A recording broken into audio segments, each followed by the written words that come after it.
case of Oscar Slater remains one of the great miscarriages of justice in Scottish legal history. The dice were loaded against Slater really from the start.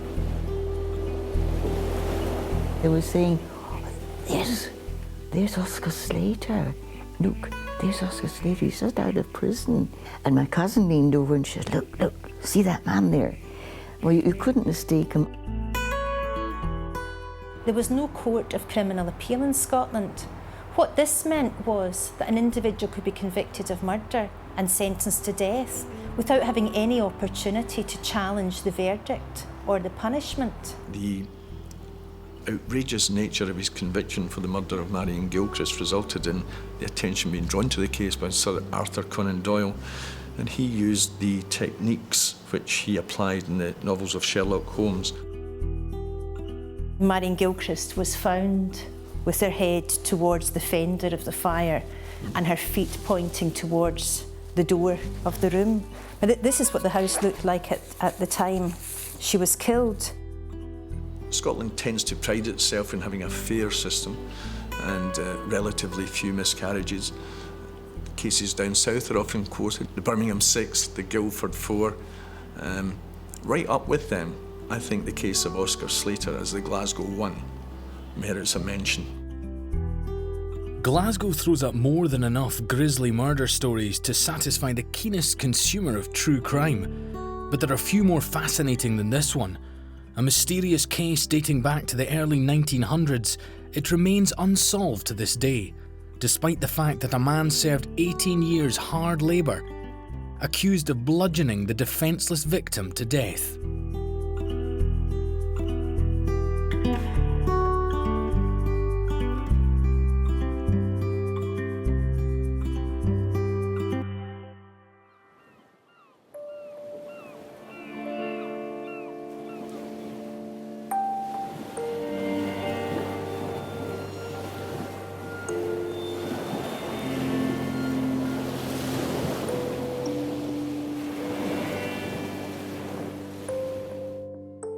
St Fillan's Avenue in Ayrshire. It was here in 1928 that a German Jewish immigrant came seeking a fresh start, having spent nearly 2 decades in prison. Oscar Slater lived out the rest of his days here in unremarkable fashion, but his life up to that point reads like the stuff of Agatha Christie. Issues of miscarriage of justice have not gone away. However, there has probably not been a case quite as blatant as Slater's. I think because of the miscarriage of justice, people did talk about it, and it still remained a mystery. Did he do it, or did someone else do it?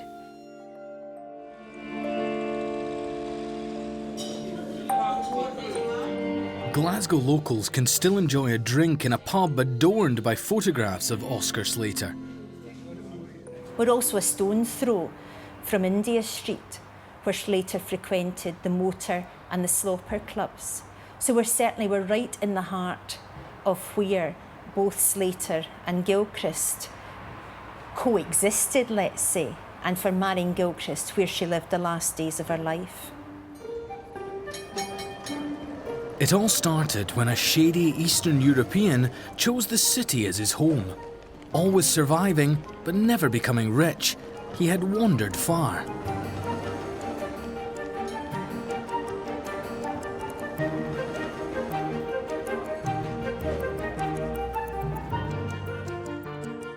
Oscar Joseph Leschenzer was born in 1872 in Oppeln, then a part of East Germany. His parents scraped by as bakers, but Oscar showed little interest in the family business. He had a good head for numbers and found a job as a bank clerk in Hamburg, but it wasn't to last long. National Service was calling Oscar, and Oscar, no doubt, was drawn perhaps by an alternative life and certainly seemed to want to avoid national service. So he left Germany and spent time in mainland Europe, America, and of course in Britain. And there he embarked on a life of low-level crime, involved in illegal gambling. He stood trial for assault and malicious wounding and was released, freed of those charges. And then gradually he decided to detach himself from London, moved initially to Edinburgh, and then in 1908 we find him resident in Glasgow.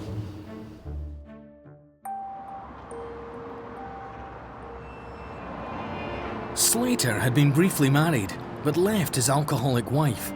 He was now in a relationship with a 20-year-old Parisian woman. Her name was André Junior Antoine. She worked during the day while he was out gambling, and she welcomed gentlemen callers to their house in 69 St George's Road, which was a flat in a multiple occupancy building, which is nowadays known as Charing Cross Mansions, and still there to this day.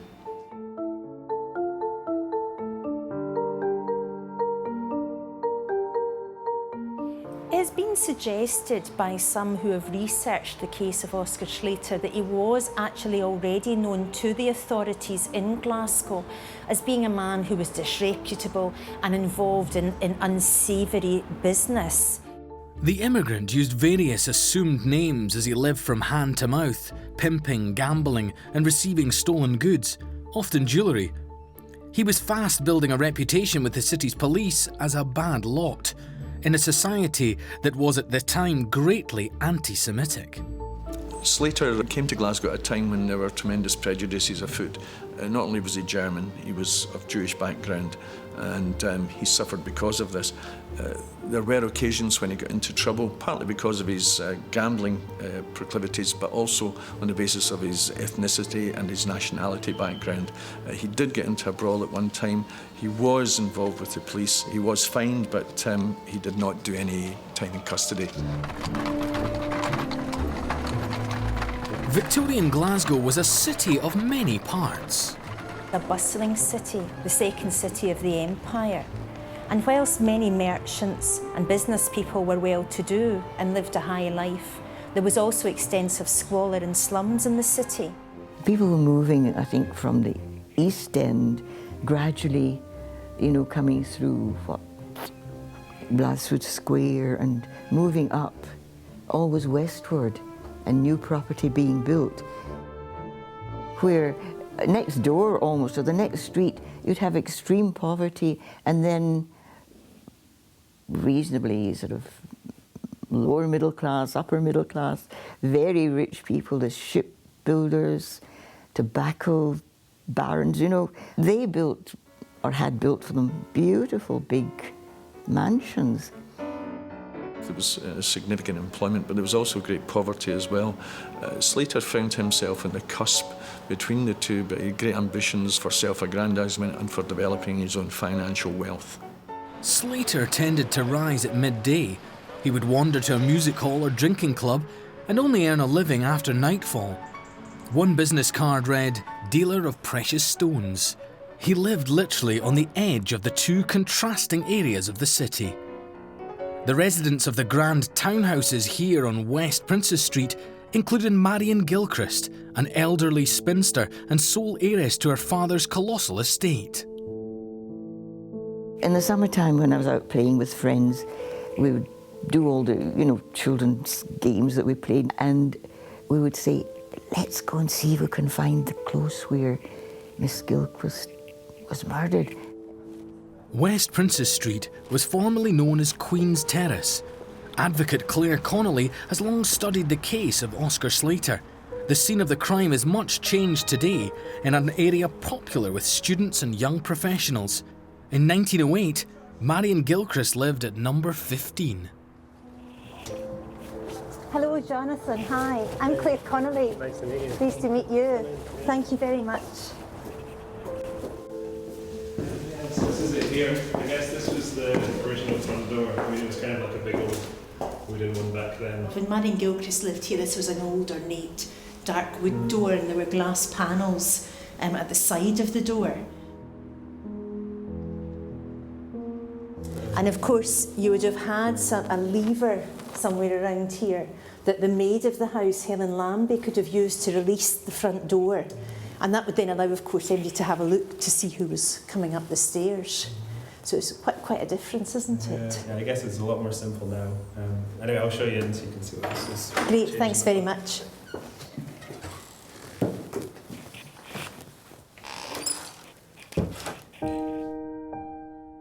Marion Gilchrist was in excellent health at the age of 83.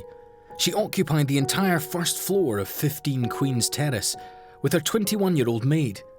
Over 20 years, the wealthy spinster had amassed a large collection of precious jewels.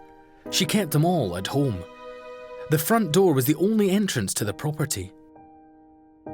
We'd go inside and the doors were open. You could just go in. We'd go in and tiptoe up the stairs to the first landing, and then goodness knows whether we thought the ghost of Miss Gilchrist would come out, but would suddenly become terrified and would run downstairs screeching. Oscar Slater and Marion Gilchrist lived less than 1 mile apart. On the face of it, they could not have been more different. Marion had inherited enormous amounts of wealth from her father. The figure was put at up to £80,000. If that figure was catapulted forward to today, its value would be in the region of £6.5 million. She was no ordinary spinster, she was a very wealthy woman. She also wore her fortune. Miss Gilchrist was reclusive and did not entertain frequent visitors. When her pet dog died, she was convinced it had been deliberately poisoned. Her maid Helen Lambie is also reported as having visited a prior employer in the weeks before Marion Gilchrist's death and reporting that her mistress believed she was going to be killed. Now, Marion Gilchrist wasn't a woman, as the foregoing tells us, who would easily open her door to a stranger. She was incredibly security conscious. She was aware of the fact that there were those who might wish to rob her. She had installed double locks on her doors, and she secreted her jewellery around her premises. She had some in her wardrobe and was even reputed to have stitched some of it into her curtains. There is nothing to suggest that Oscar Slater and Marion Gilchrist ever met. The spinster was a creature of habit. Each evening at 7, her maid, Helen Lambie, went out to buy the newspaper. She did so as usual on December the 21st, 1908, leaving her mistress alone reading. A few minutes after 7, the Adams family, who lived in the main door flat underneath Marion Gilchrist, heard a thud and 3 knocks on the floor. The top floor of number 15 was unoccupied. Below Miss Gilchrist's flat, entered through the door of number 14, was a property owned by an unmarried 44-year-old piano dealer. The neighbours kept up a rather formal relationship. Mr. Adams, who was the neighbour who lived there with his 2 sisters, had an agreement with Miss Gilchrist that if she was in any trouble at all, she would knock the floor and he would come to see if there was anything he could do to help. On this occasion, he went to the apartment, checked it out, couldn't get access, returned home, and then his sisters urged him to go again. On his return to the door, he was shortly met by Helen Lambie. She then used her keys to open the front door, and according to Adams, she entered the hallway. A man brushed past the pair after Helen Lambie unlocked the door to the flat, meaning that Miss Gilchrist had let him in. He seemed unperturbed to Adams and Lambie, smiled, and walked out the front door. This was a fairly remarkable occurrence, as you would imagine, but Helen didn't seem to be too fazed by this and merely continued to come in and enter the house and go about her business as normal. The encounter between the maid, the neighbour and the man they said they did not know took just seconds, but that fleeting moment remains a matter of sinister controversy to this day. Helen Lambie and Arthur Adams then went into Gilchrist's flat. Both agreed that the stranger had emerged from one of the bedrooms before he walked out the front door. Helen Lambie initially went into the kitchen. She then went into the bedroom that the man had appeared from, but didn't say anything to Adams, who asked her where her mistress was. They both then went into the dining room where Miss Gilchrist had been left reading. The elderly woman had been brutally attacked. There were extensive head injuries. Her face was badly disfigured, and indeed one of her eyes was missing from the socket. This was a murder of incredible savagery carried out in such a brutal way in such a defenceless old woman who was unable to look after herself in any way. This was a murder with feeling. There was no immediate signs of a murder weapon, although a chair nearby was covered in blood and also brain matter. In a spare room, a search discovered that a box had been forced open and there were very many valuables lying around, although they had not been taken in the incident. Marion Gilchrist was still breathing. Shortly after the police arrived, however, she died. So this is the plan, Jonathan, of Marion Gilchrist's house. The hallway is very significant. That's where Arthur Adams and Helen Lambie saw the man who had entered Marion Gilchrist's house and whom it's presumed had killed her.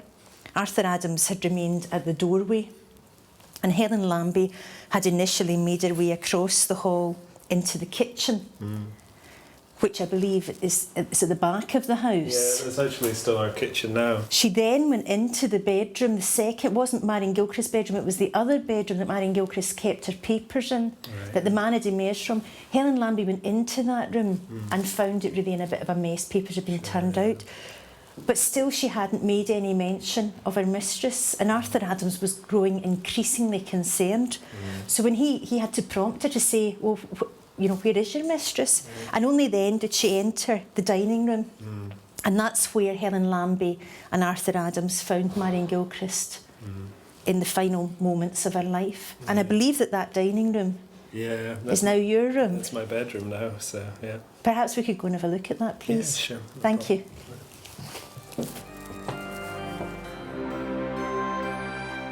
Helen Lambie and Arthur Adams disagreed on one curious detail. He insisted she had already been halfway across the internal hall when the man appeared from the spare bedroom. Lambie insisted she had remained standing at the front door throughout. Various documents were found, scattered from a wooden box. Marion Gilchrist's considerable collection of jewels would be worth around £230,000 by today's value. Oscar Slater had known to deal in and pawn precious stones, yet only one item had been stolen from the flat. One crescent-shaped brooch. This was despite the fact that a large number of items of jewellery were out in the open in this room. They were on the table in a little dish. So only one thing had been taken from that dish. Had he been in that house on that night when Marion Gilchrist was murdered, could he have resisted the temptation to fill every pocket in his coat with the precious gems which he was confronted with when he broke into that house? It was clear that the wooden boxes containing Gilchrist's private papers had been forced open.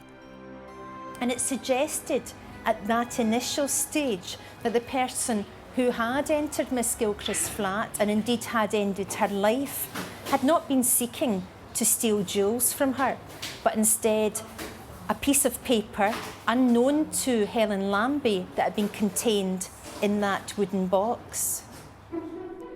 If Oscar Slater, the known jewel dealer, had murdered the old woman, then he certainly hadn't made the most of the spoils she left on display for him. Marion Gilchrist had a niece, a Miss Burrell, who lived just a few minutes' walk away.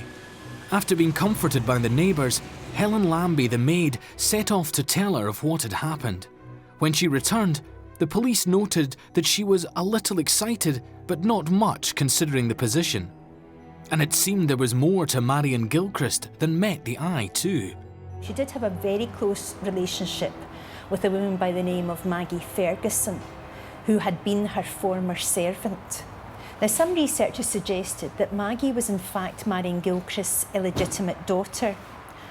And whilst that hasn't been proven, it is certainly the case that they were very close, because Maggie not only called her own daughter Marion Gilchrist, but was the main beneficiary of Marion Gilchrist's substantial estate on her death.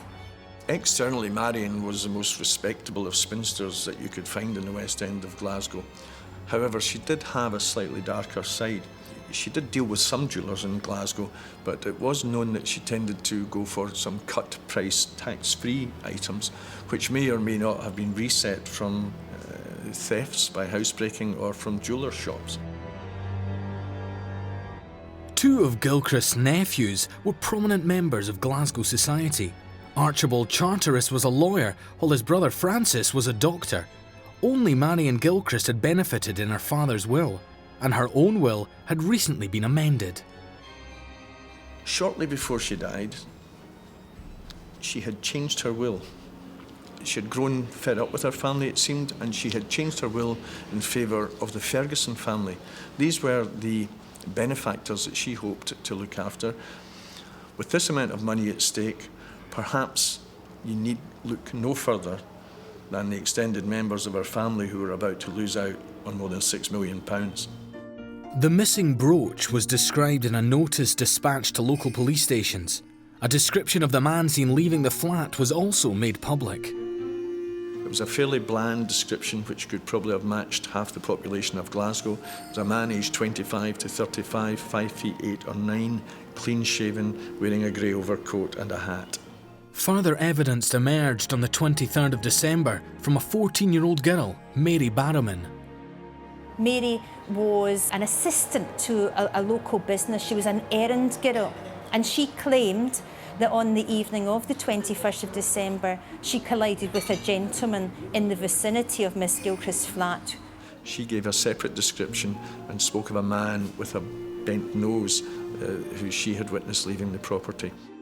It would take many years for Mary Barrowman to admit to a newspaper that she had been put under severe pressure by police. There were discrepancies between the descriptions given by Adams, Lambie and Barrowman, but there were similarities in terms of the man's height, certain items of clothing, and the fact that he was described as having a prominent nose. Over time, these descriptions were merged into one, and those descriptions and the evidence given by Lambie, by Barrowman and by Adams proved to be absolutely crucial, and indeed the only evidence that in any way suggested that Slater was linked with the death of Marion Gilchrist. On Christmas evening, a bicycle dealer came forward to police. He told them that Oscar Slater had been trying to sell a pawn ticket. Slater had offered to him for sale a pawn ticket which related to a diamond brooch that Slater had pawned. The police acted immediately upon this information, visited Slater's home on George's Road. Slater's lover, Madame Juno, and her maid, Catherine Schmaltz, spoke up for him. That became hugely significant because it was these two women who could give Slater his alibi, that at 7 o'clock that evening he was not at 15 Queen's Terrace, but instead he was with them on George's Road having dinner. The alibis given by Slater's lover, Madame Juno, and their maid, Catherine Schmaltz, were completely ignored by Glasgow police. Detectives were told by Schmaltz that Slater was no longer in Glasgow. He had left there with his girlfriend and he had headed on board the Lusitania to New York. From the point of view of the police, this seemed to provide motive. He had been involved possibly in the robbery, had tried to pawn the brooch and was now on the run. But it was later proved that the trip had been booked months before. He was travelling under an assumed name of Mr. and Mrs. Otto Sands with his girlfriend. This added to the suspicions that the police had of him, although his defence was that he had used this name because he was trying to cover his tracks, having left behind his estranged wife May, who had dumped some time previously because of her drink problem. And by the time the Lusitania arrived, the police were waiting for him and he was immediately arrested with a view to starting the extradition proceedings which would have been required to take him back home. Slater was held in Tombs prison, pending a hearing. He had 3 American counsel who tried to prove his trip was no flight from justice, but the authorities in Scotland were determined. Astonishingly, Helen Lambie the maid, Arthur Adams the neighbour and Mary Barrowman, this so-called eyewitness, were all taken to New York to attend the hearing. During this voyage, Helen Lambie and Mary Barrowman shared a cabin, but insisted subsequently that at no point had they discussed the case, which many commentators have found extremely odd, that two relatively young women would be on such a voyage over so many days and not discuss the reason why they were going so far from home. What did they all talk about on that long crossing over the Atlantic? Ultimately, it was a needless effort because Slater had decided that he wouldn't challenge extradition, and he agreed voluntarily to return to Scotland because he was convinced of his innocence, planned to prove it, and was going to have his day in court so to do. But by now, at the time Slater was returning to Glasgow, they knew the man to be accused of her murder was a German Jew. At this time, anti-Semitism was rife in Scotland, and as many predicted that Britain would soon be at war with Germany, both Germany and its nationals were far from popular. All of this combined to make Slater's return of great public interest, and on his arrival at the dock in Glasgow, a large crowd had turned out to see him. The press, excited by the opportunity, took many photographs of him leaving the vessel, handcuffed to a police officer, and these appeared in many publications across the city. In the meantime, it had also been discovered that the pawn ticket had been issued on the 18th of November, a month before the murder. It transpired that the brooch which Slater had pawned was not the brooch which Marion had owned and which had disappeared from her house. It was in fact a brooch which had been owned by his girlfriend and which he had pawned on several occasions before. Once back in Scotland, Slater's luggage was searched. They discovered a hammer which was considered to be the possibility of a murder weapon, although there were suggestions that in fact the hammer was too small to have caused the wounds which had been inflicted upon the dead woman. An identification parade was mounted at the end of February 1909. None of those who attended resembled Slater in the slightest. The witnesses now began to change their stories. Their identification, which had been fairly firm at the outset, started to change, and miraculously the person seen leaving the property had grown a moustache when one had not been present earlier. Slater, of course, had a fine moustache. 12 witnesses picked out Oscar Slater as having been in the Queen's Terrace vicinity around the time of the killing. There were varying degrees of certainty, but all 12 had seen the press photograph of Slater handcuffed being taken back to Glasgow. It transpired that Helen Lambie had reported to a certain police officer that she had in fact recognised the intruder. A devoted family man, John Thompson Trench, had little in common with Slater, but he would go on to take his side, saying that he was privy to Helen Lambie and Miss Gilchrist's niece, Miss Burrell, together acknowledging the name of the murderer. It didn't help Slater. When he appeared before the sheriff on petition, he declared his innocence. However, that was not enough. The trial had to go ahead, and it did so in May 1909. The decision was eventually taken to transfer the case to Edinburgh, where the Crown felt perhaps there was more possibility of a conviction, because in Glasgow, although feelings were running high, there were suggestions that a conviction may not have been possible. In those days, photographers were still allowed in court, and pictures were taken in court of Slater in the dock at the time. The Crown could provide not one shred of physical evidence against him, such as fingerprints, nor could they argue why a German with poor English would pursue a piece of paper from the home of a woman he had never heard of. Oscar Slater did not give evidence in court. He was represented by lawyer Ewing Spears. There were some theories at the time that this may have been down to the fact that there was concern that his German accent may have worked against him and may have prejudiced the jury. But whatever reason, he didn't give evidence which could possibly have helped him in the case, and the rest became history. But several acquaintances did. Hugh Cameron had known Slater for a decade. Under questioning, though, he made a devastating remark. He had it that Slater was a man, like many in Glasgow, who lived on the proceeds of women. This was clearly very damning evidence in terms of not only Slater's character, but also implicated both his partner, Madame Juno, and the maid Smalls. Only the two women could provide anything resembling an alibi, and their testimony fell on deaf ears. Initial inquiries had been made at the flat Slater occupied with the woman by Detective Inspector William Gordon. He could determine nothing to counter the claim that Slater had been at home having dinner.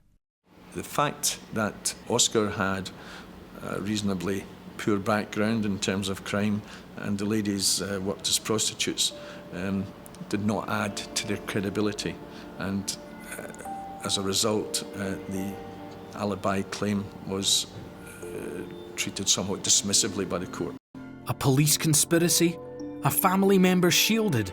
Or both? The lack of attempt to present any forensic evidence in court defies belief. The only evidence presented at trial that in any way connected Oscar Slater to Marion Gilchrist's murder was the identification evidence given by witnesses. By now, Helen Lambie and Mary Barrowman were telling a very consistent story, as they had done in New York in terms of the description of the man that they had seen. They became almost emphatic and actually quite cheeky when they were in court. And it's reported that their behaviour was really highly inappropriate. Forensic expert Professor John Glaister said he believed Gilchrist was killed with a claw-headed hammer, but he could not prove positively that it was the one found in Slater's bag.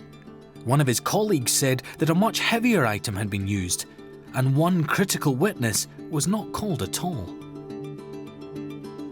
Dr. Adams, who had attended at Marion Gilchrist's house on 21st December, and on examining her, had concluded that death had been caused by a blunt force instrument and had identified a dining room chair as the weapon used, was not called to give evidence at the trial.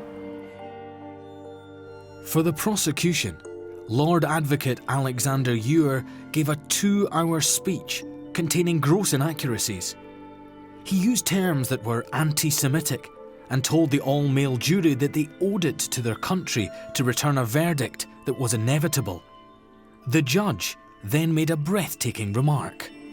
During his charge to the jury, he told them that a man of that type, namely Oscar, had no right to rely upon the usual presumption of innocence, and he added that Slater had been living for years in a way that many blackguards would condemn.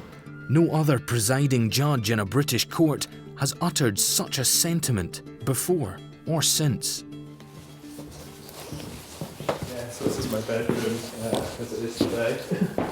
Wow. I guess this is also the room where I first kind of heard about the case, because you know, like when you come to view a flat, you're kind of looking at all the different things and checking it's all in like good order. And I was pretty struck because in this room someone had marked out the shape of a body on the floor in Really? in white tape. So, you know, when I was viewing the flat and thinking about moving in, I had to kind of find out what it was about. And it turns out the person who stayed here before me, he's kind of like an artist and a filmmaker, and he had done lots of research into the case. So obviously when I moved in, I kind of wanted to take up the tape because it was a bit too much to handle every day. When Absolutely. but you can still kind of see where the mark of the tape is, and apparently that's pretty accurate to where Marion Gilchrist fell. And Dr. Adams, who was the first doctor to attend to Marion Gilchrist, was of the view that it was one of these chairs that was used to bludgeon Marion Gilchrist and caused her death, that being stamped upon. So, very grand room, which in what must have been a very grand It's funny, property. you can still see traces of the cornicing's still kind of the same, and just the general shape of the room as well, I guess. It's, you know. German Jewish immigrant Oscar Slater had stood trial accused of the murder, even though all the evidence pointed elsewhere. The sentence for murder in 1909 was the most severe that could be imposed. It was not surprising that the jury only took about an hour and 10 minutes to come back with a guilty verdict. The judge ignored Slater's protestation and instead donned his black cap and sentenced Slater to death. A man who'd voluntarily come back to protect what little reputation he had. He was convinced he would prove his innocence, and he told the judge, "I came over from America knowing nothing of this. You have convicted an innocent man." The police and now the public knew that Oscar Slater was by no means whiter than white. Still, many had grown uncomfortable with the handling of the case. The sentence was eventually commuted to life imprisonment, which Slater was to serve in HMP Peterhead. Slater only found out about the reprieve 36 hours before he was due to hang. Slater faced the rest of his life behind bars. Detective Inspector John Trench did not give up, however, eventually forwarding an allegation of a cover-up to the Scottish Secretary. Mary Barrowman's employer went on to reveal that there was no way the girl could have been on Queen's Terrace at the time she had stated to police. Meanwhile, Slater grew accustomed to long days of hard labour in the North East prison. This was a man who had no real moral compunction. He lived on illegal and immoral earnings, but regardless of what you might think of him and the way he lived his life, he certainly seems not to have been a killer. And he lost the best years of his life, incarcerated in Peterhead prison, doing hard labour, being birched, all for a stitch-up.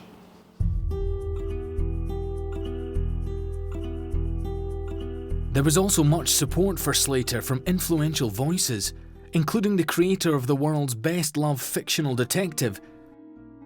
Sir Arthur Conan Doyle was a prolific campaigner against miscarriages of justice. His prominent position in British society and the fact that he had the ear of politicians and other influential people undoubtedly contributed to the fact that a decision was made that the King be asked to pardon Slater. As time went on, more came to light about Marion Gilchrist. During the Edwardian era, there were busy exchanges between dealers in precious stones. It transpired that Helen Lambie had an admirer, a bookmaker called Nugent, who took a great deal of interest in the flat. There were reports that he had gossiped widely about Gilchrist's jewellery collection. The suspicion that Marion Gilchrist would not have admitted a stranger to her flat is quite so strong. But although I say she lived quite a solitary life, and as I say, she had few companions, her maid Helen Lambie did report that she did receive visitors. These were normally men, and when they came to the house, Helen Lambie was told to make herself scarce. And there certainly is some suggestion and perhaps even some evidence that Marion Gilchrist perhaps bought jewellery from these gentlemen, which added to her already extensive collection. And it may be that some of these items may have been reset or come from dubious sources. Just a year into Slater's sentence, a book was published that dissected the case in minute detail.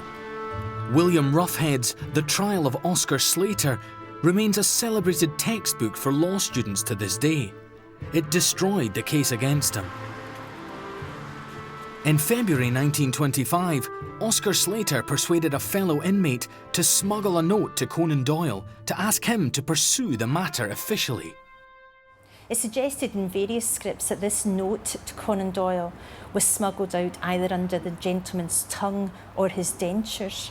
But either way, clearly, he was willing to take that risk for Slater, and the note was passed to Conan Doyle. Detective Inspector John Trench continued to insist quite publicly that Slater had been framed. He was the police officer who had searched the flat Slater shared with Madame Juno and Catherine Schmaltz and failed to find anything whatsoever that linked him to the crime. He was also the man who had interviewed the key witnesses in most detail. Right up until the outbreak of World War I, the government refused to lend any credence to John Trench's claims. Yet he stuck by his version of events. Trench said that on the night of the killing, Helen Lambie had referred to the man she saw on the stair as A.B. He did so in the understanding that he would be protected, having revealed this information. However, Strathclyde police did not take the same view, and shortly after the secret inquiry, John Trench was dismissed from his position as a police officer without pension. This meant that he, his wife and their 6 children had lost their main and only source of income. The police also went on a vendetta, let's say, against Trench and the solicitor he'd consulted and framed them on a charge of reset, which was subsequently tried in Edinburgh High Court.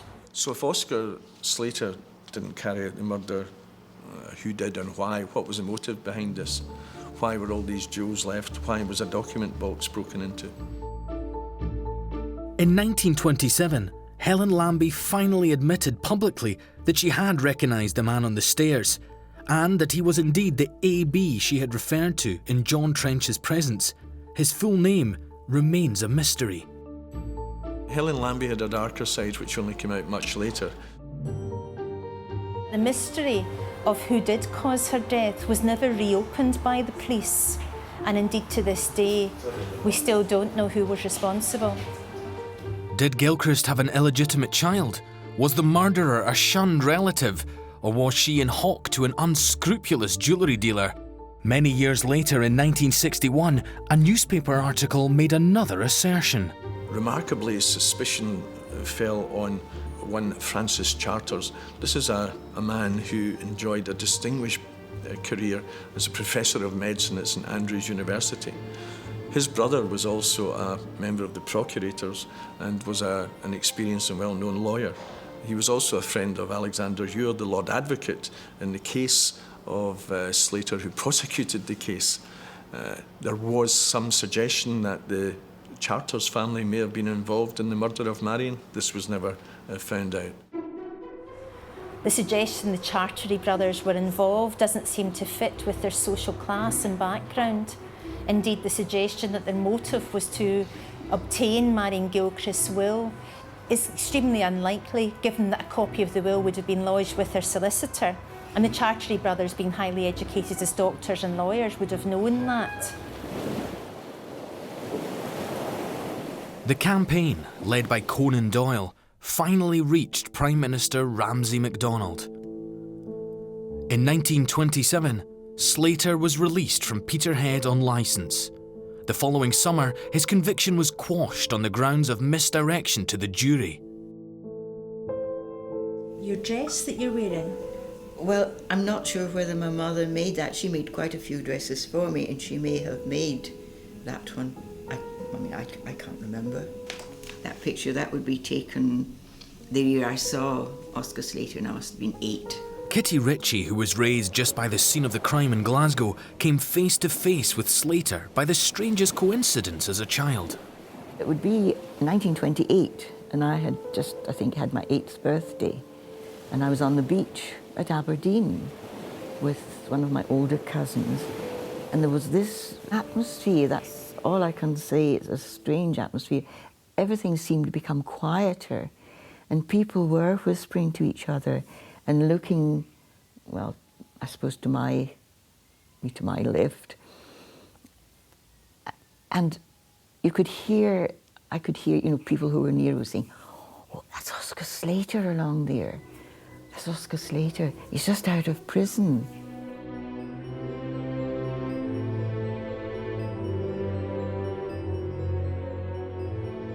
He stood out against the crowd because everyone would be in summer wear, and he was in, oh gosh, it almost looked like winter wear. He had a long overcoat almost down to his ankles, and he had a bowler hat on.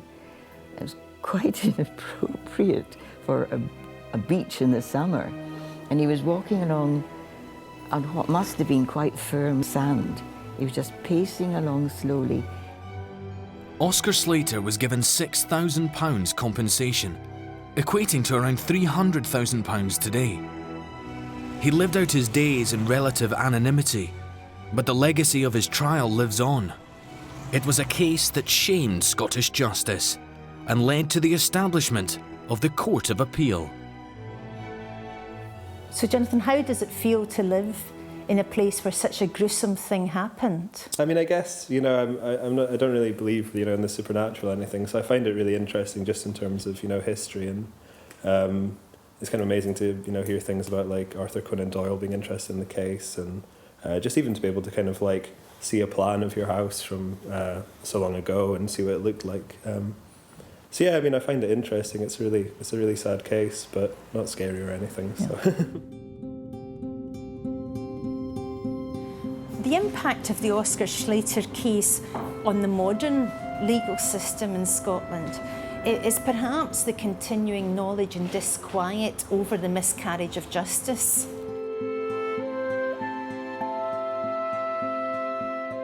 There has been no proper inquiry into this, no proper investigation, and we still don't know who carried out this murder. All we know for certain is it was not Oscar Slater.